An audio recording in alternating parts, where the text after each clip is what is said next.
नमस्कार दोस्तों, आप लोग का स्वागत है हमारे यूट्यूब चैनल अमरकांत क्लासेस में। आज हम लोग बात करेंगे फिजिक्स का। और फिजिक्स का यह पहला चैप्टर है रिफ्लेक्शन ऑफ लाइट, प्रकाश का परावर्तन। देखिए यह 10वीं कक्षा से चल रहा है, तो यह 10th क्लास में बोर्ड एग्जाम देना रहता है, तो आप लोग के लिए यह बहुत ही इंपॉर्टेंट वीडियो होने वाला है। आप देखिए यह फिजिक्स का पहला चैप्टर है, इसको अगर आप बेहतरीन ढंग से बहुत बढ़िया से अगर आप इसको पढ़ते हैं तो इसके बाद वाला चैप्टर में आपको इसका बेनिफिट मिलेगा। क्योंकि फिजिक्स में होता क्या है एक्चुअली में कि एक दूसरे से रिलेटेड टॉपिक होता है, चैप्टर होता है कि पहला चैप्टर अगर आप बहुत बढ़िया से अगर आप समझे हैं तो इसके बाद वाला नेक्स्ट चैप्टर में आपको बहुत ज़्यादा आसानी होगा समझना, बहुत आराम से आप समझ सकते हैं।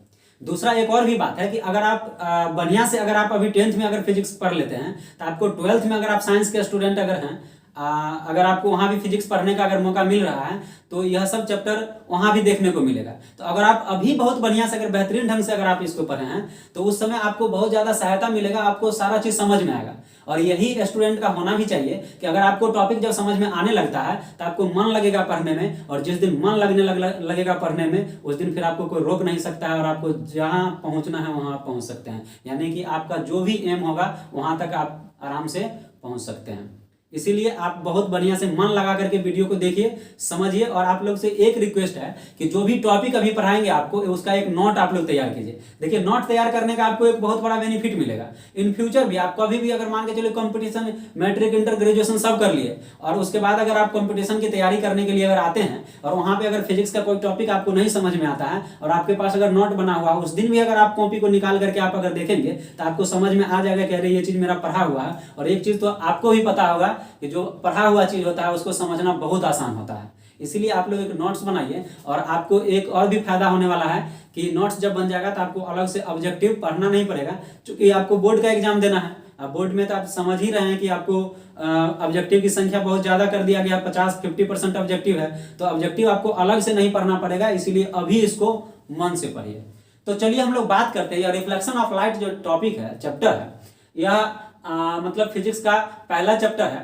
तो इसको हम लोग को समझना है कि आखिर मतलब कि प्रकाश का जो परावर्तन है यह होता क्या है।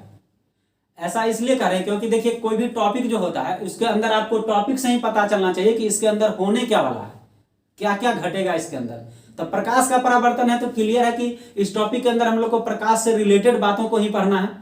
जितना भी टर्म्स आएंगे, जितने भी पॉइंट्स आएंगे, सारे चीज को हम लोग एकदम बहुत बढ़िया से बेहतरीन ढंग से पढ़ेंगे। जैसे कि आप समझते होंगे, अगर मान के चलिए कोई मूवी अगर हम लोग देखते हैं तो उसमें क्या होता है कि फिल्म का नाम होता है, और नाम से ही देखिएगा फिल्म का जो इच्छुक व्यक्ति होता है एकदम बड़ा खुश रहता है अगर इसके अंदर क्या होने वाला होगा। ऐसे भी हम लोग फिल्म देखते हैं तो जो टॉपिक रहता है, फिल्म का जो नाम होता है, नाम से रिलेटेड ही घटना फिल्म के अंदर घटता है। कोई भी मूवी ले लीजिए, देखिए पुराना मूवी एक है मोहब्बतें, आप जानते होंगे, देखे भी होंगे, और नहीं देखे होंगे तो एक बार देख लीजिएगा। उस फिल्म को जब आप देखिएगा तो आपको पता चल जाएगा कि मोहब्बत क्या होता है, ठीक है ना। यानी कि देखिए नाम से स्पष्ट हो रहा है कि उसके अंदर क्या घटना घटने वाला है। देखिए वैसा ही टॉपिक यहाँ भी है। एक और बात आपको बताते हैं, देखिए कोई चीज मतलब भास्ट नहीं होता है, भारी कुछ नहीं। आप एकदम एनर्जेटिक होकर के किसी भी टॉपिक को पढ़िए, एंजॉय करके, मजा लेकर के, प्रेशर में पढ़िएगा। भाई यादें नहीं हो रहा है, जबरदस्ती किताब लेके बैठल है, वो जिंदगी भर पढ़ते रहिएगा, कोई काम का नहीं है। मन करेगा तो पढ़ेंगे, नहीं मन करेगा तो नहीं पढ़ेंगे, सीधी सी बात है। लेकिन जितना देर पढ़िएगा उतना देर इतना मन से पढ़िए, इतना अच्छा से पढ़िए कि आपको वो चीज समझ में आ जाना चाहिए। जबरदस्ती गार्जियन को दिखाने के लिए किताब लेकर के बैठे हुए हैं तो ये मतलब इससे कुछ नहीं होने वाला है, ठीक है ना। तो आप एंजॉय के साथ पढ़िए और जितना देर पढ़िए वो मन लगा करके पढ़िए। तो यहाँ पे फिलहाल हम लोग बात करते हैं प्रकाश के परावर्तन। तो देखिए परावर्तन क्या होता है, परावर्तन का मतलब होता है लौटना, परावर्तन का मतलब लौटना। यहाँ पे प्रकाश का परावर्तन है तो इसका मतलब हो गया प्रकाश का लौटना। अब देखिए इसके अंतर्गत जो भी टर्म्स आएंगे, जो भी पॉइंट्स आएंगे, उसका हम लोग बारी बारी से चर्चा करेंगे। फिलहाल हम लोग समझेंगे कि एक्चुअली में प्रकाश होता क्या है, प्रकाश होता क्या है। तो देखिए हम लोग को किसी भी वस्तु को देखने के लिए, देखिए छोटा छोटा बात को अभी समझेंगे, क्योंकि थ्योरेटिकल चैप्टर है तो इसमें समझिए कि बोलना ही है ज्यादा। तो आप लोग एकदम घबराइए नहीं, सुनिए। यही चीज को आप जब सुनिएगा तो सुनते सुनते आपके अंदर भी एक कॉन्सेप्ट डेवलप हो जाएगा, ठीक है ना। तो एक मिनट, आपके अंदर भी एक कॉन्सेप्ट डेवलप होगा और उसके बाद आपको समझना बहुत आसान हो जाएगा। जैसे कि अगर हम लोग किसी वस्तु को देखते हैं तो आप समझिए बात को, हम लोग कभी गौर किए हैं कि हम कहीं भी रहते हैं और अगर अंधेरा में कोई वस्तु अगर ऑब्जेक्ट रखा हुआ है तो उसको हम लोग नहीं देख पाते हैं, लेकिन अगर वही वस्तु जब प्रकाश में रखा हुआ होता है तब हम लोग उसको आसानी से देख लेते हैं। लेकिन ऐसा होता है कि मतलब कि ऐसा घटना डेली सबके साथ घटता है कि अंधेरा में अगर कोई वस्तु है तो उसको नहीं देखते हैं, मतलब देखते नहीं है, यानी दिखता ही नहीं है, बात कहने का मतलब ये है। और जो प्रकाश में अगर वही वस्तु रखा होता है तो उसको हम लोग आसानी से देख लेते हैं, लेकिन इस पे कोई चिंतन मनन नहीं किया जाता है। लेकिन हम लोग तो भाई स्टूडेंट हैं, पढ़ रहे हैं, स्टडी कर रहे हैं, तो हम लोग को तो जानकारी होना चाहिए। अगर नहीं है तो चलिए अभी हम आपको बताते हैं, आप समझिए होता क्या है यहाँ पे, घटना क्या घटता है वो समझिए। देखिए यहाँ पे एक बात क्लियर है कि हम लोग उसी वस्तु को देख पाते हैं जिस वस्तु से प्रकाश टकरा के हमारी आंखों पर आती है। देखिए आपको बार बार हम कह रहे हैं, अब बात को आप समझिए, 50 बार भी बोलना पड़ेगा तो बोलेंगे, और इतना बार बोलेंगे कि आपको बोलते बोलते याद हो जाएगा, और एकदम भूलना आप भूल जाइएगा, याद तो एकदम अभी हो जाएगा, गारंटी इसका है। आप समझिए बात को, एकदम छोटा छोटा बात को समझिए। अपने मित्रों के साथ जरूर इस बात को शेयर कीजिएगा, पूछिएगा भाई प्रकाश का परावर्तन पढ़ा है, तो हाँ पढ़े, पढ़ा है तो बताओ क्या होता है। मतलब अगर वो जानते होंगे तो जरूर आपको बताएंगे, नहीं जानते होंगे तो आप उनको बताएंगे। इसी तरह वो भी कभी आपसे पूछेंगे तो कन्वर्सेशन होगा, कन्वर्सेशन जब होगा तो आपका नॉलेज और भी ज्यादा डेवलप होगा, ठीक है ना। तो ऐसा भी किया जाता है और करना चाहिए। तो चलिए हम लोग बात करते हैं कि कैसे हम लोग देख पाते हैं। देखिए हम उसी वस्तु को देखते हैं जहां से प्रकाश जो है उस वस्तु से टकरा करके हमारी आंखों तक आती है। जिस वस्तु से टकरा के हमारी आंखों पर आती है उसी वस्तु को हम लोग देख पाते हैं। लेकिन बात यहाँ पे हुआ क्या, अब वस्तु तो अंधेरा में रखल है, तो अंधेरा में तो प्रकाश तो है ही नहीं, अब प्रकाश नहीं है तो टकराएगा प्रकाश। अब देखिए इसको ऐसे समझिए, यहाँ पे मान लीजिए यहाँ पे कुछ प्रकाश का स्रोत है, कुछ भी मान लीजिए भाई, फिगर उगर हमको नहीं बनाने आता है बढ़िया से, खाली आपको समझा रहे हैं, एकदम दिमाग में घुस जाएगा। यहाँ पे कोई भी वस्तु मान लीजिए कुछ भी रखा, कुछ भी फूल हो सकता है, कुछ भी हो सकता है, दीवार हो सकता है, कोई भी चीज यहाँ पे वस्तु है, इसका हम नाम दे देते हैं वस्तु, ठीक है ना। कोई भी वस्तु यहाँ पे रखा हुआ और यहाँ पे कोई व्यक्ति खड़ा है, यहाँ पे कोई व्यक्ति खड़ा है जो इसका मॉनिटरिंग कर रहा है। अब समझिए बात को। अब प्रकाश यहाँ से जब निकलेगा, पहले एक बात समझे, प्रकाश हमेशा सीधी रेखा में गमन करती है। एकदम एक छोटा छोटा बात को इधर लिख भी दिया गया पॉइंट में, आप लोग इसको क्या कीजिएगा कि एकदम इस तरह से एकदम आराम से सब पॉइंट को कॉपी में नोट कर लेना है। अब बाकी हम सारा आपको समझा दे रहे हैं। अभी यहाँ से प्रकाश जब निकलेगा तो ये वस्तु से जाकर के टकराएगा, ये वस्तु से जाकर के टकराएगा, और टकरा करके हम यहाँ पे खड़े हैं, यानी कि जो देखने वाले लोग हैं वह यहाँ पे खड़े हैं, और इस वस्तु क्या होता है, प्रकाश क्या होता है, वस्तु से टकराता है और टकरा करके लौट जाता है, इधर लौट करके और हमारी आंखों पर पड़ता है। कहाँ पड़ता है, हमारी आंखों पर पड़ता है, और हमारी आंखों पर पड़ता है इसीलिए हम लोग इस वस्तु को देख पाते हैं। अगर प्रकाश यहाँ से टकरा के हमारी आंखों पर ना पड़े तो हम इस वस्तु को नहीं देख पाएंगे। देखिएगा यही घटना घटता है रात्रि के समय में। आप समझिए बात को, प्रकाश अभी यहाँ आया, टकरा करके यहाँ आया था, हम लोग तो देख लिए, लेकिन रात का समय है तो यहाँ पे प्रकाश नहीं होता है, क्या होता है, अंधेरा रहता है। समझिए बात को, यहाँ पे क्या रहता है, अंधेरा रहता है, तो प्रकाश तो इस वस्तु पर एवे नहीं करता है, इस पर आएगा नहीं तो टकरा के लौटेगा कपार, आएगा तब ना। प्रकाश जब इस पे आएगा तो आके टकरा के लौटेगा, लेकिन अंधेरा है तो प्रकाश आएगा नहीं, आएगा नहीं, आएगा तो ये लौटेगा नहीं, और लौट करके हमारी आंखों तक नहीं आता है तो हम लोग देखेंगे नहीं, देख पाएंगे। यानी कि एक कॉन्सेप्ट यहाँ से क्लियर हुआ, एक कॉन्सेप्ट यहाँ से क्लियर हुआ कि हम लोग उसी वस्तु को देख पाते हैं जिससे प्रकाश टकरा करके और हमारी आंखों पर आती है। लेकिन जब इसी वस्तु को क्या कीजिएगा कि इसको उठा करके प्रकाश में रख दीजिए, यानी कि अभी रात का समय है तो इसमें प्रकाश नहीं है इसीलिए वस्तु को नहीं देख पाते हैं। इसी वस्तु को रात्रिये के समय में अगर कहीं पे लाइट वाला जगह पे, मान के चलिए रूम है उसमें बल्ब जल रहा है, उस वस्तु को उठा करके रूम में रख दीजिए तो अब देखिए प्रकाश आ जाएगा ना, बल्ब जल रहा है तो प्रकाश आ गया, आएगा। तो अब आप खुद अगर अंधेरा में भी है उससे कोई मतलब नहीं है, यानी देखने वाले जो लोग हैं अगर वो अंधेरा में भी है तो उससे कोई दिक्कत नहीं है। वो क्या होगा कि मतलब कि वस्तु पर प्रकाश पड़ेगा और वो टकरा करके लौट के आपकी आंखों तक जाएगा और आप आराम से वस्तु को देख पाते हैं। यही कारण है कि होता क्या है कि आप अगर प्रकाश में है, लाइट में अगर है, तो अंधेरा में जो व्यक्ति है वह लाइट वाले व्यक्ति को देख लेता है। यानी कि मान के चलिए हम इस रूम में हैं, यहाँ पे प्रकाश है, कोई व्यक्ति बाहर है जहाँ पे अंधेरा है, तो बाहर वाला व्यक्ति हमको देख लेगा अच्छा से, लेकिन हम यहाँ से अंधेरा वाले व्यक्ति को नहीं देखेंगे। क्यों नहीं देखेंगे, तो वो क्लियर हो चुका है, क्योंकि अंधेरा में जो है उस पर प्रकाश नहीं पड़ रहा है, इसीलिए उसका प्रकाश टकरा करके हमारी आंखों तक नहीं आ रहा है, इसीलिए हम लोग उसको नहीं देख पाते हैं। और हमको वह इसलिए देख रहा है क्योंकि हम प्रकाश में हैं, और यहाँ से प्रकाश क्या होता है कि टकरा करके उसकी आंखों तक जा रहा है और वो हम लोग को आसानी से देख लेता है। तो चलिए एक कॉन्सेप्ट यहाँ से क्लियर हो गया। अब देखिए, अब क्या बोले, अब देखने के लिए मतलब आंखों के अलावा प्रकाश का भी होना आवश्यक है, क्योंकि देखने के लिए दोनों चीज चाहिए। अब आंखें नहीं है, प्रकाश है, तो आप देख लीजिएगा, नहीं देख सकते हैं। बात समझ रहे हैं कि नहीं? अनहरा का सुतले की जगले की, सुने नहीं होगा। अगर कोई व्यक्ति है बेचारा, अगर नहीं उसको सूरदास है, नहीं दिख रहा है, तो पूरा दिनों में रातें लगता है, रातों में दिने लगता है, कुछ दिख ही नहीं रहा। आप समझ रहे हैं बात को? चलिए, तो यहाँ से देखिए हम लोग बात क्या कर रहे हैं कि अगर प्रकाश की अगर हम लोग बात कर रहे हैं, तब पहले समझिए कि एक्चुअली में प्रकाश होता क्या है। तब प्रकाश यहाँ से हम लोग कह सकते हैं कि प्रकाश वह कारक है जिसकी सहायता से हम लोग किसी वस्तु को देख पाते हैं। अरे भैया, ये वस्तु को हम तभी ना देखें जब प्रकाश इस पे आया। केकरा कारण देखे? किसके कारण?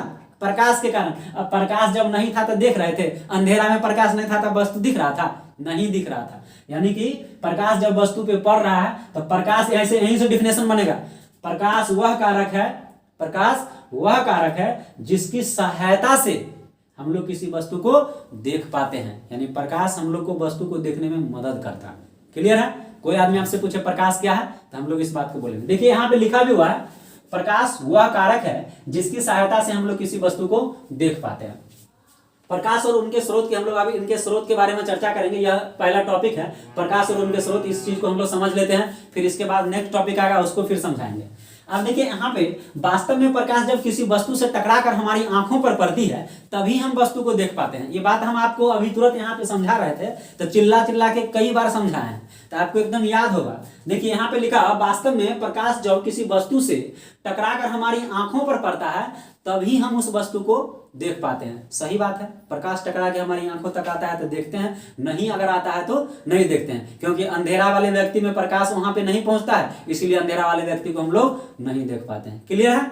समझ पाते होंगे, उम्मीद करते हैं कि आप एकदम गारंटी समझ रहे होंगे। ठीक है ना? अब देखिए इसके बाद है प्रकाश के स्रोत। अब प्रकाश को हम लोग समझ लिया, अब इनके स्रोत की बात करते हैं। देखिए स्रोत क्या होता है एक्चुअली में, सोर्सेस ऑफ लाइट। प्रकाश का क्या क्या स्रोत हो सकता है? अरे भाई, ठेठ भाषा में समझिए, हम लोग तो ऐसे देहाती आदमी हैं नहीं। प्रकाश स्रोत मतलब क्या? अरे जेकरा से प्रकाश निकलेगा वह ना प्रकाश स्रोत होगा। तो क्लियर है? प्रकाश का स्रोत पूछा गया, तो जिस वस्तु से प्रकाश निकलता है वह वस्तु प्रकाश का स्रोत कहलाता है। अब क्या क्या है? जैसे सूरज हो गया, तारे हो गए, बिजली का बल्ब हो गया, लैंप हो गया, लालटेन हो गया, मोमबत्ती हो गया, सौर ऊर्जा हो गया, सोलर प्लेट जो होता है उससे भी तो प्रकाश निकलता है। तो ये सब क्या, ये सब वस्तु है और इससे क्या होता है? प्रकाश निकलता है। तो ये सब क्या, सोर्सेस ऑफ लाइट, यानी कि मतलब प्रकाश का स्रोत हो गया। तो हम लोग इसको एकदम इजिली वे में कहेंगे कि जिस वस्तु से प्रकाश निकलता है उस वस्तु को क्या कहते हैं? प्रकाश का स्रोत कहते हैं। अब देखिए यहाँ पे एक बात आता है, जो प्रकाश का स्रोत होता है वह दो प्रकार का होता है। कितने प्रकार का होता है? दो प्रकार का होता है। 2 types of sources of light. मतलब कि प्रकाश का जो स्रोत है वह दो प्रकार का होता है। एक होता है प्राकृतिक स्रोत और एक होता है मानव निर्मित स्रोत। देखिए आप यह टॉपिक पढ़ रहे हैं तो मतलब मेरा मूल उद्देश्य है कि इस टॉपिक के अंदर जो भी घटनाएं घटती है सारा बात आपके दिमाग में घुसा दें। मतलब इसको वीडियो को देखने के बाद आपको अलग इधर उधर भटकने की जरूरत नहीं है। अगर आप वीडियो पूरा देख लेते हैं तो यह इस टॉपिक का आपके अंदर पूरा नॉलेज हो जाना चाहिए। एकदम एंजॉय करके पढ़िए, जबरदस्ती तो पढ़ना ही नहीं है, मजा ले करके पढ़िए। जैसे हम लोग चाय चुस्की लेके पीते हैं ना जी, 1 घंटा के बदला 2 घंटा में नहीं, 4 घंटा में, 4 घंटा वाला लोग चाय पीता है, लेकिन कहाँ पीता है बुझ रहा होगा। घर में तो 5 मिनट में वो निपटा देगा, कभी जाएगा पार्क और घूमने तो पता चलेगा। खैर चलिए उधर से हम लोग यहाँ बात करते हैं, ठीक है ना। तो क्या बात कर रहे थे हम लोग? सोर्सेस ऑफ लाइट, यानी कि दो प्रकार के होते हैं, एक प्राकृतिक स्रोत होता है और एक मानव निर्मित स्रोत होता है। तो देखेंगे प्राकृतिक स्रोत, आप यहाँ पे देखिए, यह जो प्राकृतिक स्रोत और मानव निर्मित स्रोत है, पहले ये दोनों बात को समझ लीजिए, क्योंकि ये चीज आपका पीछा छोड़ने वाला नहीं है। आपको ज्योग्राफियों में दिखेगा, केमिस्ट्रियों में दिख जाएगा कहीं पे, प्राकृतिक स्रोत क्या होता है, मानव निर्मित क्या होता है। तो देखिए प्राकृतिक स्रोत यानी प्रकृति के द्वारा जो, मतलब कि कोई भी चीज, किसी भी चीज के लिए इसका उपयोग हम लोग कर सकते हैं इस शब्द का, कि प्रकृति के द्वारा जो चीज दी जाती है उसको हम लोग प्राकृतिक बोलते हैं। मतलब गॉड गिफ्टेड, भगवान के द्वारा दिया गया, उसमें मानव का कोई योगदान नहीं है। जो वस्तु यानी जो चीजें मनुष्य के द्वारा स्वयं तैयार किया जाता है, यानी मनुष्य के द्वारा निर्माण किया जाता है, उसको मानव निर्मित कहते हैं। देखिए नाम से भी स्पष्ट है, मानव निर्मित, यानी मानव के द्वारा निर्माण किया गया, उसको मानव निर्मित कहेंगे। तो आप कहेंगे भाई लाइट है, एकरा में प्रकाश, भगवान आदमी से क्या मतलब है? तो देखिए मतलब कहना नहीं, अब सूर्य का प्रकाश है, ये हम लोग अपने बनाए हैं, नहीं बना है। तो यह प्राकृतिक स्रोत है, एकदम गॉड गिफ्टेड, एकदम सदियों से एकदम सूर्य का प्रकाश सबके लिए बराबर मिलते आ रहा है। सूर्य हो गया, तारे हो गए, ये सब जो है क्या है, प्राकृतिक स्रोत है। लेकिन इसके अलावा बिजली का बल्ब, लैंप, लालटेन, मोमबत्ती, इन सभी चीजों से भी प्रकाश निकलती है। लेकिन ये क्या है, यह मानव निर्मित है, इसको मनुष्य बनाया है। इसीलिए इसको दो भाग में कैटेगराइज किया गया है, मतलब दो भाग में बांटा गया है प्रकाश के स्रोत को, एक प्राकृतिक स्रोत, एक मानव निर्मित। तो उम्मीद करते हैं आपका यह भी बात समझ में आ गया होगा। प्राकृतिक स्रोत में क्या क्या चीज आता है, जो भगवान के द्वारा बनाया, यानी कि प्रकृति के द्वारा, भगवान कहने का मतलब प्रकृति के द्वारा बनाया गया है, प्रकृति में है नहीं। तो जैसे सूर्य हो गया, तारे हो गए, और मानव निर्मित में ये सब चीज आ गया जो मनुष्य के द्वारा निर्माण किया जाता है। उसके बाद हम लोग बात करते हैं, अब देखिए इसी चीज को यहाँ पे एक बार पढ़ दे रहे हैं कि जिस वस्तु से प्रकाश निकलता है उसे प्रकाश स्रोत कहते हैं। ये बात आपको हम बोल ही चुके हैं। जैसे सूर्य हो गए, तारे हो गए, बिजली का बल्ब है, लालटेन है, लैंप है, कैंडल है, मोमबत्ती है, मतलब ये सब चीज जो है यह क्या है, प्रकाश का स्रोत हो गया। दूसरा देखिए इसी को यहाँ पे टैग बना हुआ है, यह प्रकाश स्रोत जो है दो प्रकार का होता है। आप लोग इस तरह से जैसे भी नोट करना हो कर लीजिएगा, प्राकृतिक स्रोत, मानव निर्मित स्रोत। देखिए इसका डेफिनेशन नहीं लिखे हैं, आपको बस ऐसे बोल दिए हैं। आपको क्या करना है कि अगर इसका डेफिनेशन लिखना अगर चाहेंगे, अगर मन होगा लिखने का, तो बस वीडियो को रोक करके आराम से आप लिख सकते हैं। उसके बाद देखिए कई प्रकार के ऊर्जा को भी प्रकाश में बदला जाता है। आप देखिए एनर्जी को भी चेंज करके हम लोग प्रकाश में कन्वर्ट करते हैं। एनर्जी को मतलब प्रकाश में कैसे कन्वर्ट किया जाता है उसको समझिए। यानी कि कई प्रकार के ऊर्जा जो है, ऊर्जा को भी हम लोग प्रकाश ऊर्जा में बदलते हैं। यानी प्रकाश भी एक प्रकार का ऊर्जा है, उसको क्लियर करते हैं, अभी आप समझिए। जैसे लैंप अगर जल रहा है या लालटेन अगर जल रहा है, तो उसमें क्या होता है, उसमें मतलब कि वह रासायनिक ऊर्जा को, यानी केमिकल एनर्जी को लाइट एनर्जी में कन्वर्ट करता है। बात समझिए, केमिकल एनर्जी को लाइट एनर्जी में, यानी कि रासायनिक ऊर्जा को प्रकाश ऊर्जा में बदलता है। चूंकि आप देखेंगे कि उसमें हम लोग एक किरोसिन का तेल डालते हैं, उसमें एक बत्ती होता है, फिर उसको जलाते हैं, वह क्या होता है, ऊपर धीरे धीरे कैपिलरी प्रोसेस के कारण, केशुकर्त की क्रिया के कारण क्या होता है, तेल ऊपर जाता है और वह जलते रहता है। तो चलिए वहाँ उतना डीपली नहीं, आप यहाँ पे इस बात को समझिए कि आपको बताया कि कई प्रकार की ऊर्जा को भी प्रकाश में बदला जाता है, प्रकाश ऊर्जा में। तो इसको समझ लेना है कि आपको ऐसे बोल देंगे तो कहिएगा कि हम नहीं मानेंगे, तो नहीं मानिएगा तो एग्जाम्पल से समझिएगा ना, उदाहरण से। तो उदाहरण से बुझिए बात को, और नहीं बुझिएगा तो समझिए, ठीक है ना। तो क्या आपको बोले कि जैसे लैंप जल रहा है, लालटेन जल रहा है, समझ में आ रहा है ना, बुझ रहा है ना। हाँ, तो मुस्कुराएगा तनी मनी, तो ये एकदम पूरा सीरियस भेला जैसे लगता है हॉस्पिटल जाने की स्थिति में। तो देखिए यहाँ पे बात को समझिए, सीरियस नहीं रहना है, सीरियस लोग हॉस्पिटल में होते हैं। तो यहाँ पे हम लोग बात करेंगे कि लैंप या लालटेन जो जलता है वह रासायनिक ऊर्जा को प्रकाश ऊर्जा में बदलता है। इसी तरह आप देखिए टॉर्च हो गया, टॉर्च में क्या होता है, बैटरी लगाते हैं हम लोग। उसके बाद देखिए बिजली का बल्ब हो गया, वह भी जलता है। तो उसमें क्या करते हैं, पहले हम लोग मतलब कि इलेक्ट्रिकल एनर्जी नहीं, विद्युत ऊर्जा देते हैं, तो अब वह बल्ब जलने लगता है। जैसे जलेगा तो पूरा लाइट आ जाता है। यानी कि क्या हो गया कि मतलब कि विद्युत ऊर्जा को प्रकाश ऊर्जा में बदलता है। तो ये बात जो आपको बोले कि कई प्रकार की ऊर्जा को प्रकाश ऊर्जा में बदलते हैं, तो बात सही हुआ कि नहीं हुआ, उदाहरण से आप क्लियर हो गए ना। अरे भाई विद्युत ऊर्जा जब दिए तब ना बल्ब जला तो प्रकाश ऊर्जा में बदला कि नहीं बदला। तो ये बात हम नहीं कहेंगे कि विद्युत ऊर्जा को प्रकाश ऊर्जा में बदलता है। क्या बदलता है, जैसे टॉर्च हो गया, बिजली का बल्ब हो गया, ये सब क्या करता है, बदलता है, ठीक है।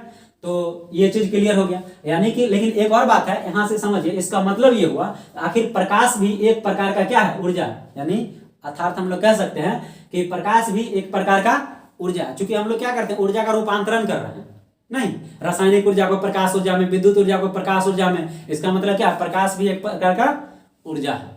तो हम उम्मीद करते हैं यहाँ से आप प्रकाश के बारे में जरूर समझे होंगे कि प्रकाश क्या होता है और उनके स्रोत क्या होते हैं। यहाँ से ये टॉपिक एकदम क्लियर हो गया होगा। तो इसके बाद हम लोग देखेंगे प्रतिदीप्त और अप्रतिदीप्त। एकदम ये तो एकदम चुटकी का एकदम 2 मिनट में समझ में आपको आ जाएगा। बहुत एकदम इजी टॉपिक है, इसको हम लोग अब देखते हैं नेक्स्ट टॉपिक को। चलिए आगे हम लोग देखते हैं जो टॉपिक है प्रतिदीप्त और अप्रतिदीप्त। देखिए यह दूसरा टॉपिक है, यह भी प्रकाश के परावर्तन से ही रिलेटेड है, मतलब इसी के अंतर्गत पढ़ना है। तो इस टॉपिक को पहले हम लोग समझेंगे कि प्रतिदीप्त क्या होता है और अप्रतिदीप्त क्या होता है। देखिए प्रतिदीप्त हम लोग उसको कहते हैं, यानी जिस वस्तु से प्रकाश स्वयं निकलता है उसको हम लोग प्रतिदीप्त कहते हैं। जिस वस्तु से प्रकाश स्वयं निकलता है वह प्रतिदीप्त वस्तु कहलाती है। जैसे सूर्य का प्रकाश हो गया, सूर्य हो गया, तारे हो गए, बिजली का बल्ब हो गया, लैंप हो गया, लालटेन हो गया, ये सब क्या, इससे प्रकाश स्वयं निकलता है, तो यह प्रतिदीप्त वस्तु है। लेकिन इसके अलावा भी कुछ वस्तु होता है जिससे प्रकाश नहीं निकलता है, ठीक है ना, तो उसको अप्रतिदीप्त वस्तु कहेंगे। तो इसके लिए डिफिनेशन क्या हो सकता है? तो डिफिनेशन यह होगा कि जिस वस्तु से प्रकाश स्वयं नहीं निकलता है वह अप्रतिदीप्त वस्तु कहलाती है। देखिए परिभाषा जो है, किताब का परिभाषा को अगर पूरा लेकर के चलिएगा तो कहीं कहीं लैंग्वेज थोड़ा कॉम्प्लिकेटेड मिलता है और उसको रटना थोड़ा मुश्किल होता है। इसीलिए कोशिश कीजिए कि अपना भाषा में एकदम अपना से भाषा बनाएं और उस भाषा में उसको याद कीजिए और उसी भाषा में आप लिखिए भी। विद्यार्थी में थोड़ा बहुत हेजिटेशन होता है कि अपना मन से लिखेंगे तो कहीं गलती ना हो जाए। अरे भाई गलती नहीं होगा, आप एग्जाम भी देते होंगे तो वहां पे लिखा होता है परीक्षार्थी यथासंभव अपने शब्दों में ही उत्तर दे। इसका मतलब क्या है? यानी कि हो सकता है जितना से ज्यादा हो सके आप जो समझे हैं उसी बात को लिखिए, यानी अपने भाषा में ही लिखिए। तो कोई भी डिफिनेशन हो उसको कोशिश कीजिए कि अपना तरीका से खाली समझ लीजिए और अपना तरीका से याद कीजिए। तो प्रतिदीप्त आप समझ गए। अप्रतिदीप्त में क्या बोले हम लोग कि जिस वस्तु से प्रकाश स्वयं नहीं निकलता है वह अप्रतिदीप्त वस्तु होता है। जैसे क्या हो गया? दीवार हो गया। दीवार से प्रकाश निकलता है क्या? किताब से प्रकाश निकलता है क्या? कुर्सी से प्रकाश निकलता है? टेबल से निकलता है? नहीं। तो ये सब क्या हो जाएगा? अप्रतिदीप्त वस्तु हो जाएगा।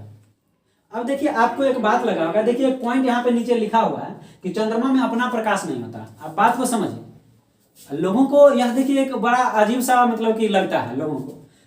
इवनिंग होगा, जब शाम हो जाता है, रात होता है, तब भी एक देखिए लाइट दिखता है चंद्रमा का, जिससे एकदम बहुत अच्छा लगता है देखने में। सब लोग खुश रहते हैं, खास करके पूर्णिमा वाले दिन कि एकदम पूरा रात लाइट रहता है। लेकिन आप इतना बात जान लीजिए कि चंद्रमा जो है उसमें अपना प्रकाश नहीं होता, वह अप्रतिदीप्त वस्तु है। जैसे कि कुर्सी टेबल है ना, इसमें प्रकाश नहीं निकलता, उसी तरह चंद्रमा में भी प्रकाश नहीं निकलता। एक्चुअली में होता क्या है कि वह सूर्य के प्रकाश से प्रकाशित होता है। यानी जब सूर्य का प्रकाश उस अप्रतिदीप्त वस्तु यानी उस चंद्रमा पर पड़ता है और पड़ करके वहां से रिफ्लेक्ट होता है यानी परावर्तित होकर के, तब वह हम लोग तक पहुंचता है। और जब हमारी आंखों तक पहुंचता है तब हम लोग चंद्रमा को देख पाते हैं। अब देखिए यहाँ से एक और बात क्लियर होगा। अभी तुरंत आपको बताए भी थे कि हम लोग उसी वस्तु को देख पाते हैं जिस वस्तु से प्रकाश टकरा करके हमारी आंखों तक आती है। अब देखिए यहाँ पे भी बात क्लियर हो गया कि सूर्य का प्रकाश चंद्रमा पे गया नहीं, चंद्रमा से टकरा करके और फिर जब हमारी आंखों पर आती है तब हम लोग चंद्रमा को देखते हैं और हम लोग को ऐसा लगता है कि चंद्रमा से अपना प्रकाश निकल रहा है। लेकिन यह ऐसा नहीं होता है, चंद्रमा में अपना प्रकाश नहीं होता है। तो ये चीज आपको क्लियर होना चाहिए। देखिए यहाँ पे एकदम लिखा हुआ उसी बात को आप नोट में एकदम आप बना लीजिएगा, लिख लीजिएगा, एक बार पढ़ दे रहे हैं कि वह वस्तुएं जो प्रकाश उत्सर्जित नहीं करती है, वह वस्तुएं जो प्रकाश उत्सर्जित करती है, प्रतिदीप्त या दीप्तिमान भी उसी को कहते हैं। आप दोनों में से किसी एक शब्द का इस्तेमाल कर सकते हैं, कोई दिक्कत नहीं। ऑब्जेक्टिव में कभी कभी हो सकता है क्वेश्चन में अगर पूछे तो आपको प्रदीप्त के जगह दीप्तिमान लिखा रहे तो आपको दोनों बात को जानना जरूरी है, तब ना आप सही आंसर मारिएगा। तो उसको दीप्तिमान क्या कहते हैं हम लोग? दीप्तिमान या प्रदीप्त वस्तु कहेंगे। जैसे सूर्य हो गया, तारे हो गया, बल्ब हो गया, ये सब क्या है? इस सब से प्रकाश निकलता है तो प्रतिदीप्त वस्तु होगा। उसका देखिए अप्रतिदीप्त वस्तु जो है, इसको वह वस्तु जो प्रकाश स्वयं उत्सर्जित नहीं कर। उत्सर्जित मतलब क्या? उत्सर्जन करना यानी उत्पन्न करना। बात को समझिए। तो वह वस्तुएं जो प्रकाश स्वयं उत्सर्जित नहीं करती है, यानी कि प्रकाश इससे नहीं निकलता है। कितना जबरदस्ती ठेल ठाल के निकालेगा तो निकलेगा? निकलवे नहीं करेगा, प्रकाश से नहीं निकलता है नहीं। तो इसको क्या कहेंगे? उत्सर्जित नहीं करती है, उसे अप्रतिदीप्त वस्तु कहते हैं। अरे तो इतना आसान है कि एकदम ऐसे यादें कर लीजिए। नोट जखनी बनाइएगा ना तखनिए 2 बार रीडिंग मार दीजिएगा, बस हो गया। आराम से जाके कंबल मलोड़ के सो जाइए। गर्मी के दिन में तगड़ा नींद आएगा, ठीक है। ठंडा का समय रहेगा तो बिना कंबल के सोइएगा। तो क्लियर है। उसके बाद देखिए चंद्रमा में अपना प्रकाश नहीं होता है, वह सूर्य के प्रकाश से प्रकाशित होता है। तो बता ही दिया, यानी कि चंद्रमा जो है आपसे ऐसे पूछा जाएगा ऑब्जेक्टिव में कि बताइए चंद्रमा प्रतिदीप्त वस्तु है कि अप्रदीप्त वस्तु है? तो क्या कहेंगे? अप्रदीप्त वस्तु है, क्योंकि वह सूर्य के प्रकाश से प्रकाशित होता है। चंद्रमा में अपना प्रकाश नहीं होता है। कोई आपका दोस्त भी पूछे तो ओकरा से पूछिए, नहीं तो कहे अरे भाई सही पढ़ो, हमें तो बताना है उसको, ठीक ना। जैसे कोई मित्र है, अगर उनको नहीं जानकारी है तो आप उनको बताइए। आप कोई बात वो जानते हैं तो उनसे आप भी सीखिए। इससे कन्वर्सेशन करने से नॉलेज और बढ़ता है, ठीक है ना। तो इस तरह से भी पढ़ाई करना चाहिए। देखिए इसके बाद एक और इम्पोर्टेंट पॉइंट आता है प्रकीर्णन। देखिए प्रकाश का प्रकीर्णन जो है यह बहुत ही तगड़ा पॉइंट है और इसका तो कंपटीशन में हमेशा क्वेश्चन आते रहता है। साइंस का जब भी क्वेश्चन आएगा तो ये सब क्वेश्चन पूछते रहता है। देखिए एग्जाम कंपटीशन के दृष्टिकोण से भी यह सब चैप्टर बहुत इंपॉर्टेंट होता है, समझ गए ना। तो प्रकाश का प्रकीर्णन को समझना कि एक्चुअली में प्रकाश का प्रकीर्णन क्या होता है। तो कहता है कि जब प्रकाश जो है, प्रकाश जब सूक्ष्म कण जैसे धूल कण हो गया, इससे होकर के जब मतलब कि प्रवाहित होता है, यानी कणों पर जब पड़ता है या पास करता है तो क्या होता है कि प्रकाश का कुछ भाग जो होता है उसको वह अवशोषित कर लेता है। समझिएगा बात को, क्या हम कह रहे हैं, परिकिरणन समझना एकदम गारंटी। अगर ये बात नहीं समझ में आया तो पढ़ने का कोई फायदा नहीं है। आप समझिए परिकिरणन क्या होता है। जब वो प्रकाश जो है मतलब गमन करती है तो उसके रास्ते में, एकदम ठेठ भाषा में समझा रहे हैं, लैंग्वेज ऊपर लिखा हुआ है, बोल देंगे लैंग्वेज, अभी जैसे समझा रहे हैं उसको समझिए कि प्रकाश जब गमन करती है तो उसके रास्ते में बहुत सारे छोटे छोटे धूल कण, सूक्ष्म कण उसको मिलता है, यानी टकराता है उससे। अब क्या होता है कि जैसे छोटा छोटा देखने में छोटा लगता है, लेकिन जैसे प्रकाश से टकराएगा तो ओकरा से एनर्जी को ऑब्जर्व कर लेता है। बात समझ रहे हैं। तो वह प्रकाश ऊर्जा को क्या करता है अपने में, मतलब टकराता है, टकरा करके वो क्या होता है, रिफ्लेक्ट हो जाता है, यानी कि आप क्या कह सकते हैं इसको, प्रसारित हो जाता है। समझ गए ना। तो प्रसारित होने का जो घटना होता है इसी को हम लोग परिकिरणन कहते हैं। आप देखिए इस बात को समझने के लिए आपको लगेगा कि छोटा छोटा धूलकण से कैसे टकराता होगा, कैसे समझ में आएगा। तो आप समझिए, कभी कभी क्या होता है कि आप ठंडा के दिन में या गर्मी के दिनों में आप जब सोए हुए रहते होंगे तो देखिएगा घर में क्या होता है कि सबसे ऊपर एक वेंटिलेटर होता है, मतलब छोटा सा जगह होता है, उसमें कुछ लगा होता है, लेकिन कुछ हवा जो है आने के लिए स्पेस छोड़ा हुआ रहता है। तो जब आप सोए रहेंगे तो मॉर्निंग में क्या होता है कि सूर्य का प्रकाश उधर से अंदर आता है। तो आप गौर कीजिएगा, जैसे सूर्य का प्रकाश आएगा तो प्रकाश को आप देखिएगा तो उसमें बहुत सारा छोटा छोटा पार्टिकल देखने को मिलता है, बहुत सारा छोटा छोटा पार्टिकल। तो वही जो छोटा छोटा पार्टिकल कण जो है वही क्या करता है, प्रकाश को अपने में एब्जॉर्ब कर लेता है, एनर्जी को देखिए क्या है, कुछ ऊर्जा को अवशोषित कर लेता है और फिर उसको क्या करता है, चारों तरफ बिखेर देता है, प्रसारित कर देता है। पहले क्या किया कि आप मान के चलिए एटमॉस्फेयर में, वातावरण में तो छोटा छोटा मतलब सूक्ष्म कण, धूल कण तो हैं। सूर्य का प्रकाश जैसे ही उस पर पड़ने के बाद वह सूर्य से प्रकाश को क्या किया, ऑब्जर्व कर लिया और उसके बाद क्या करता है, धीरे धीरे वह उसको प्रसारित कर देता है, सभी दिशा में विकृत कर देता है, ठीक है ना, फैल जाता है। तो वही जो इसके अंदर जो कैपेसिटी है, हम तो ऐसा नहीं कर सकते हैं। ये काम कौन करता है, वही छोटा छोटा सूक्ष्म कण जो है वो करता है। यह खेल है दोनों के बीच में चलता है, प्रकाश के बीच में, सूक्ष्म कण के बीच में। तो मतलब यही जो घटना घटता है इसी घटना को परिकिरणन कहते हैं। यानी परिकिरणन कुछ अलग चीज नहीं। आपसे पूछा जाएगा कि प्रकाश का परिकिरणन किसको कहते हैं, तो कहेंगे कि प्रकाश जब सूक्ष्म कणों पर पड़ता है तो वह प्रकाश की कुछ ऊर्जा को अवशोषित कर लेता है। यही बात हम बार बार बोल रहे हैं, अवशोषित कर लेता है और फिर उसे चारों तरफ फैला देता है, प्रसारित कर देता है, वितरित कर देता है। एक क्या बात हुआ, बात बुझे कि समझे, दोनों होना चाहिए, समझबो कीजिए बुझबो कीजिए। तब फैला देता है, वितरित कर देता है, प्रसारित कर देता है, समझ गए ना। और यही जो घटना घटता है उसके अंदर जो कैपेसिटी है उसको चारों तरफ फैला देने का, ठीक है ना, प्रसारित करने का, तो इसी घटना को हम लोग क्या कहते हैं, परिकिरणन कहते हैं। और किसका परिकिरणन हो रहा है, तो प्रकाश का हो रहा है, इसीलिए इसको क्या कहेंगे, इसी प्रक्रिया को प्रकाश का परिकिरणन कहेंगे। अब देखिए यहाँ पे बात को समझिएगा कि यहाँ पे लिखा इसी कारण हम लोग ऐसी भी वस्तु को देख पाते हैं, इसी घटना के कारण हम लोग ऐसी भी वस्तु को देख पाते हैं जहां पर सूर्य का प्रकाश डायरेक्ट नहीं पड़ता है। आप रूम में क्या कीजिए, दिन के समय में लाइट उट बंद कर दीजिए, लेकिन थोड़ा थोड़ा भी अगर हवा वगैरह या किधरों से अगर आ रहा है तो आप मतलब कि किसी भी चीज को आप देख सकते हैं। यानी सूर्य का प्रकाश डायरेक्ट वहां पे नहीं आ रहा है, लेकिन तब भी हम लोग वस्तु को देख पाते हैं। तो कैसे देखते हैं, तो वही जो सूक्ष्म कण जो है, छोटा छोटा पदार्थ जो है, वो क्या होता है कि वह सूर्य के प्रकाश से मतलब ऊर्जा को ऑब्जर्व कर लेता है। और वो तो एकदम छोटा सा खिड़की में थोड़ा भी स्पेस रहेगा तो उधर से पास कर जाता है। अरे सूक्ष्म कण है तो किधरों से निकल जाए, वो जैसे ही आएगा तो उसके बाद क्या करता है, उसका तो काम है प्रकाश को प्रसारित कर देना, तो मतलब थोड़ा थोड़ा वह भी कर देता है। यही कारण है कि जहां पे प्रकाश, सूर्य का प्रकाश डायरेक्ट नहीं भी पड़ता है, उस वस्तु को भी हम लोग आसानी से देख पाते हैं, देख लेते हैं। तो देखिए बात यहाँ पे लिखा हुआ है, इसी कारण हम लोग ऐसी भी वस्तु को देख पाते हैं जिस पर सूर्य का प्रकाश सीधे नहीं पड़ता है। तो ये बात समझ में आपको आ गया होगा। दूसरा देखिए कुछ बात आपको और लिखा गया है एडिशनल कि बैंगनी रंग का जो प्रकाश का परिकिरणन होता है वह सबसे अधिक होता है। बैंगनी रंग का प्रकाश का परिकिरणन सबसे अधिक होता है और लाल रंग का प्रकाश का परिकिरणन सबसे कम होता है। यह बात इसलिए लिखा गया क्योंकि देखिए ऑब्जेक्टिव में आपसे पूछा जा सकता है, ये सवाल पूछा अगर जाएगा ऑब्जेक्टिव में कि किस रंग का प्रकाश का परिकिरणन अधिक होता है, तो क्या बोलेंगे, बैंगनी रंग का। और किसका कम होता है, तो लाल का कम होता है। और एक और पॉइंट है कि मतलब कि आकाश का जो रंग है वह नीला दिखाई पड़ता है, वह किसके कारण? तो परिकिरणन के कारण है। तो देखिए ये दोनों बात भी अपना याद रख लीजिएगा। हालांकि ये वाला चीज तो आपसे पूछा जा सकता है, ये सब कंपटीशन में पूछा जाता है, या नॉलेज के लिए आपको याद रहेगा। तो हम यहाँ पे नोट करा दिए हैं, लिखा दिए हैं, आप भी बना लीजिएगा कि आकाश का रंग नीला कैसे दिखाई देता है? तो प्रकाश के परिकिरणन के कारण ही दिखाई देता है। तो हम उम्मीद करते हैं कि आपको प्रतिदीप्त और अप्रतिदीप्त समझ में आया होगा, प्रकाश का परिकिरणन समझ में आया होगा। ठीक है, और इसके बाद हम लोग जो देखते हैं कुछ पॉइंट और भी बच रहा है, उसको भी हम लोग कर लेते हैं इसी वीडियो।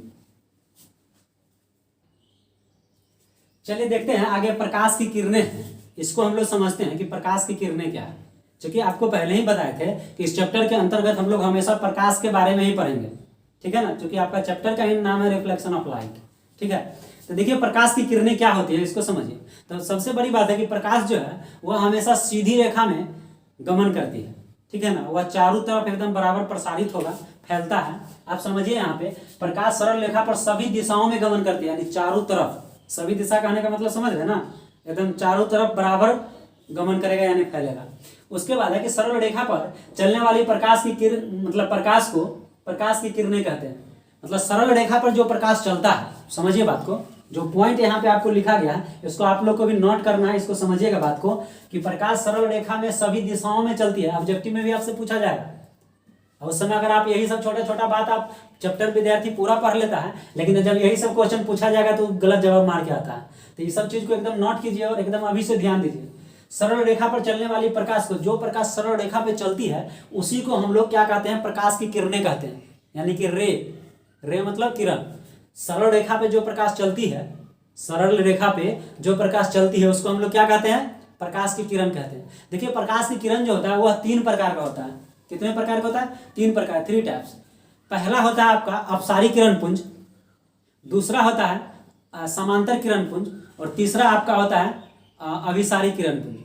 यानी कि प्रकाश का किरण जो होता है वह कितने प्रकार का है? 3 प्रकार का। अब देखिए यहाँ पे लिखा हुआ है अपसारी किरण पुंज, समांतर किरण पुंज और अभिसारी किरण पुंज। किरणों के समूह को हम लोग किरण पुंज कहने का मतलब क्या? मतलब कि किरण, जितना भी प्रकाश का किरण है उसके समूह को, समूह मतलब क्या? एक जगह एकत्रित होना।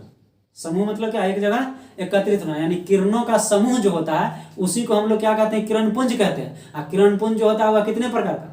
3 प्रकार का। पहला अपसारी किरण पुंज, दूसरा समांतर किरण पुंज और तीसरा अभिसारी किरण पुंज। ठीक है, तो अब हम लोग बारी बारी से समझेंगे कि अपसारी किरण पुंज किसको कहते हैं। देखिए अपसारी किरण पुंज कहने का मतलब, अपसारी का मतलब होता है फैलना। क्या होता है? फैलना। जब प्रकाश जो है, मतलब कि प्रकाश की किरणें जो है किसी एक बिंदु स्रोत पर जा करके, मतलब किसी एक बिंदु स्रोत से निकल करके और फैलती चली जाती है। क्या होता है? फैलती चली जाती है। तो ऐसा किरण पुंज को हम लोग क्या कहेंगे? अपसारी किरण पुंज। नहीं समझ में आ रहा है तो फिर से सुनिए बात को। अपसारी किरण पुंज, सबसे पहले हम बोले कि किरण पुंज 3 प्रकार के होते हैं। पहला अपसारी किरण पुंज, दूसरा समांतर किरण पुंज और तीसरा अभिसारी किरण पुंज। समझिएगा बात को। अपसारी किरण पुंज होता है कि जब प्रकाश की किरणें के समूह को हम लोग किरण पुंज कहते हैं। मतलब बहुत सारा किरण अगर होगा, बहुत सारा रे होगा, तो उसी के समूह को हम लोग किरण पुंज कहते हैं। ठीक है ना। तो जब प्रकाश की किरणें किसी एक बिंदु स्रोत से निकल के, जब प्रकाश की किरणें किसी एक बिंदु स्रोत से निकल करके वह फैलती चली जाती है, तो उसको हम लोग अपसारी किरण पुंज कहते हैं। जैसे कि इसका एग्जांपल आप देखिए, यहाँ पे यह एक पॉइंट है, एक बिंदु स्रोत है, और यहाँ से प्रकाश की किरण सभी जगह निकल रहे, सभी दिशा में। नहीं, आप देख रहे हैं एरो भी बना हुआ किसी एक बिंदु स्रोत, यानी इस फिगर से हम लोग डिफिनेशन बना देंगे। कैसे? आप खाली फिगर को देखिए।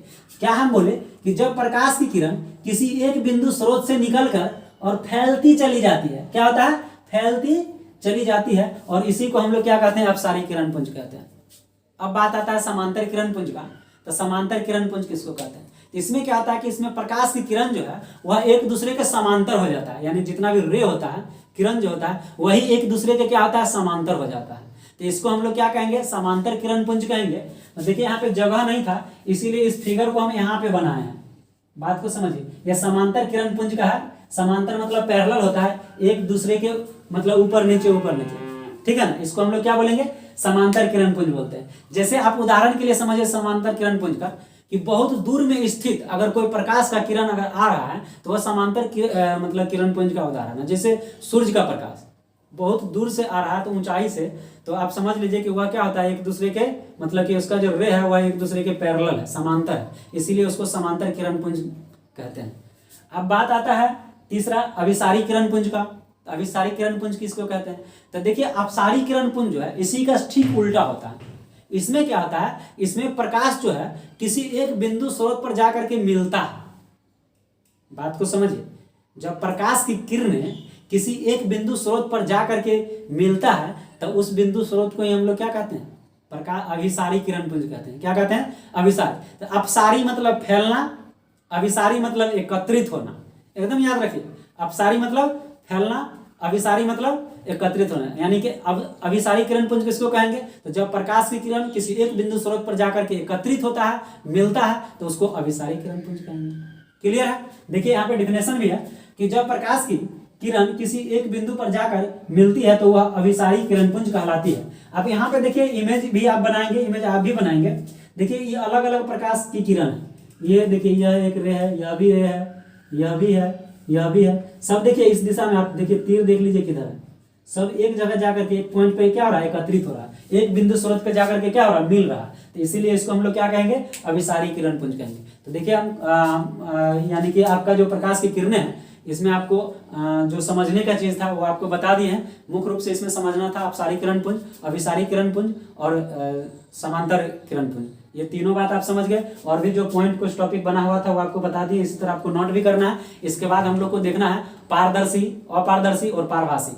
देखिए यह भी बहुत आसान टॉपिक है, इसका डेफिनेशन लिख देते हैं, ठीक है ना, और इसको भी समझा देते हैं। 2 मिनट का और काम है, उसके बाद फिर देखते हैं। देखिए आगे हम लोग देखेंगे एक और पॉइंट है, एक टॉपिक है पारदर्शी, अपारदर्शी और पारभासी। देखिए यह बहुत इंपॉर्टेंट चीज है, यह परीक्षा में पूछा जाता है। पारदर्शी किसको कहते हैं, अपारदर्शी किसको कहते हैं और पारभासी क्या होता है। तो देखिए इस टॉपिक को समझना बिल्कुल आसान है, आप समझिएगा। पारदर्शी पदार्थ किसको कहते हैं? पहला पॉइंट है पारदर्शी। देखिए ऐसा पदार्थ, आप समझिएगा बात को और सुन करके डिफिनेशन को याद कीजिए। ऐसा नहीं कि एकदम भोर में उठ करके किताब लेकर रट्टा मार रहे हैं, और रट्टा मारिएगा तो फिर समझ लिए रटंत विद्या हो गया, कोई काम का नहीं। रट्टा मारने वाला चीज रुकता नहीं है ज्यादा दिन, ठीक है ना, इसीलिए आप समझने का कोशिश कीजिए। कहता है पारदर्शी पदार्थ। पारदर्शी मतलब क्या रे भाई? पारदर्शी यानी पार करने वाला। किसका पारदर्शी? हम किसके बारे में पढ़ रहे हैं? तो प्रकाश के बारे में पढ़ रहे हैं। तो प्रकाश जगह पार कर जाता होगा जिस पदार्थ को, उसको पारदर्शी पदार्थ कहेंगे, यही ना होगा। युवा ठेठ भाषा एकदम देहाती ना। अगर डिफिनेशन में इसको बोलना है तो बोलेंगे कि वैसा पदार्थ जिनसे होकर के प्रकाश आसानी से पार कर जाता है, पारदर्शी पदार्थ कहलाता है। क्या बोलना है? कि वैसा पदार्थ जिनसे होकर के प्रकाश आसानी से पार कर जाता है, पारदर्शी पदार्थ कहलाता है। जैसे कांच हो गया, हवा हो गया, जल हो गया, ये सब वैसा पदार्थ है इससे होकर के प्रकाश आसानी से पार कर जाता है, आसानी से पार कर जाता है, ठीक है ना।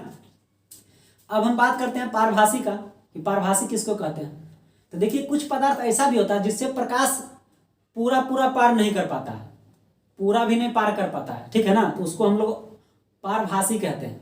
यानी कि इसको हम लोग बोलेंगे कि वैसा पदार्थ जिनसे होकर के प्रकाश अंशतः पार करता है, मतलब क्या, थोड़ा थोड़ा प्रकाश पार करता होगा, तो उस वैसा पदार्थ को हम लोग क्या कहेंगे, पारभासी पदार्थ कहेंगे। तो डिफिनेशन में कैसे जवाब देना है, तो वैसा पदार्थ जिनसे होकर के प्रकाश अंशतः, अंशतः मतलब हल्का, थोड़ा सा पार करता है, पारभासी कहलाता है। जैसे घिसा हुआ कांच, तेल लगा हुआ कागज। देखिए कागज में जब तेल लगा दीजिएगा और उसके बाद जब धूप में ऐसे करके रखिएगा, पीछे कोई वस्तु को रखिए यहाँ पे, तो इधर से जो सूर्य का प्रकाश आते रहेगा तो इसका कुछ मतलब कि इधर जो वस्तु है उस पर देखिएगा छाई टाइप का कुछ बनेगा, तेल लगा हुआ रहेगा। तो यानी कि पूरा प्रकाश पार नहीं करता है, लेकिन अगर तेल लगा हुआ है तो अंश, यानी कि थोड़ा थोड़ा पार करता है। आप प्रैक्टिकल भी ऐसा करके देख सकते हैं।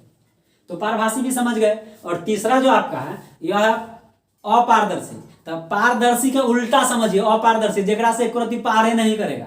तो ये तो एकदम आसान है जी, कि प्रकाश जेकरा से नहीं पार करेगा वो क्या हो जाएगा, अपारदर्शी पदार्थ होगा। तो इसको बोलना कैसे है, तो बोलेंगे कि वैसा पदार्थ जिनसे होकर के मतलब प्रकाश जो है बिल्कुल पार नहीं करता है, यानी थोड़ा सा भी पार नहीं करता है, तो उसको हम लोग क्या बोलेंगे, अपारदर्शी पदार्थ कहेंगे। जैसे पत्थर हो गया, दीवार हो गया, टेबल कुर्सी हो गया, ये सबसे प्रकाश क्या है, मतलब पार नहीं करता है, इसीलिए ये सब क्या है, अपारदर्शी पदार्थ है। तो चलिए हम लोग उम्मीद करते हैं कि आपको आज का मतलब कि सेशन में जो भी टॉपिक चला है सारा आपको समझ में आया होगा। जैसे हम लोग स्टार्ट किए थे रिफ्लेक्शन ऑफ लाइट, आपको प्रकाश के बारे में पहले बताए, फिर प्रकाश से रिलेटेड जो बातें थी उन बातों का हम लोग चर्चा किए, प्रकीर्णन के बारे में पढ़े। उसके बाद अभी आपको पारदर्शी, अपारदर्शी और पारभासी बताएं। जितने भी टॉपिक था सारा टॉपिक आपको लगभग अभी तक ऊपर में जो भी था वो बता दिया गया है। अब इसके आगे का जो टॉपिक बच रहा है इसको हम लोग नेक्स्ट वाले वीडियो में देखेंगे। अगर वीडियो अच्छा लगा हो तो आप कुछ नहीं करना है, देखिए आपको फ्री ऑफ कॉस्ट पढ़ा रहे हैं और डेली आप लोग खाली थोड़ा सा आप हमको मदद कीजिए कि आप वीडियो को थोड़ा शेयर कीजिए अपने दोस्तों में, और आप जैसा पढ़ना चाहिएगा वैसा पढ़ाएंगे। हेजिटेशन भी एकदम बिल्कुल खत्म होना चाहिए। आप लोग का जो भी अगर नहीं समझ में आता तुरंत कमेंट कीजिए, ठीक है ना। आपको एकदम इतना शानदार एकदम बताएंगे कि एक बार में दिमाग में आपका फिट होना चाहिए। देखिए पढ़िए कहीं भी, लेकिन आपको जो भी चीज़ पढ़ रहे हैं वो समझ में आना चाहिए। अगर समझ में नहीं आ रहा तो आप 5 मिनट देखिए, अच्छा 50 मिनट देखिए, कोई फायदे का चीज़ नहीं। आप 5 मिनट का वीडियो देखिए आपको समझ में नहीं आया, बेकार है। उससे अच्छा 12 मिनट का वीडियो देखेंगे लेकिन दिमाग में आ जाना चाहिए। तो ये चीज़ होता है। तो कोई भी लोग अगर आपको समझाना चाहता है, अगर बार बार किसी चीज़ को बोला जा रहा है तो आप समझिए कि लोग आपको समझाना चाह रहा है, और समझाना चाह रहा है तो आप समझिए, क्योंकि यह फिर समय आपके पास दोबारा आने वाला नहीं है। लगातार आप प्रयास कीजिएगा, निरंतर अगर आप पढ़ते रहते हैं, हमेशा कुछ ना कुछ पढ़ते रहिए, देखते रहिए, तो आपके पास एक बहुत अच्छा कॉन्सेप्ट डेवलप होगा, नॉलेज आएगा और आपको पढ़ने में मन लगेगा। कहा जाता है ना कि लुढ़कता हुआ पत्थर में काई नहीं लगता है।